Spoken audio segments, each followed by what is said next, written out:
கருத்தரிச்சிருக்க பெண்ணுக்குன்னு ஒரு அரிசி குள்ளக்கார் அப்படின்னு ஒரு வெரைட்டி. அவளே பால் ஊட்டி கொண்டு இருக்கிறாள். குளியடிச்சான் சம்பா ஒரு வெரைட்டி. பிறந்த குழந்தை மெலிஞ்சிருக்கு, குண்டாகலை, மாப்பிள்ளை சம்பா கொடு. அதுவே கொஞ்சம் செரிக்கிறதுக்கு சிரமமாக இருக்குது, தூய மல்லி சம்பா இல்லைன்னா பூங்கார் அரிசி. குழந்தை நோய்வாய்ப்படுகிறது, அடிக்கடி நோய் கருங்குருவை கொடு.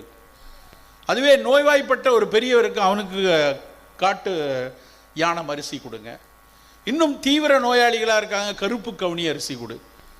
ஒரு நோய்க்கும் ஒரு வயதுக்கும் ஒரு வாழ்வியலுக்கும் ஒரு நிலத்திற்கும் நம் மரபு 1008 அரிசிகளை வைத்திருக்கிறது நண்பர்களே. அத்தனையும் தொலைச்சிட்டோம். கிரீன் ரெவல்யூஷன் ஒன்று வந்தது. அந்த நேரத்தில் பசியை நீக்கணும்னா அதுதான் ஒரே வழி என்று அன்று அதற்கு ஒரு நியாயம் கற்பிக்கப்பட்டது. அந்த நியாயம் கற்பிக்கப்பட்டதனுடைய விளைவு எல்லா பாரம்பரிய அரிசியும் போய் வெறுமன ஒரு 3-4 அரிசி இனங்கள் மட்டும் தனிச்சு.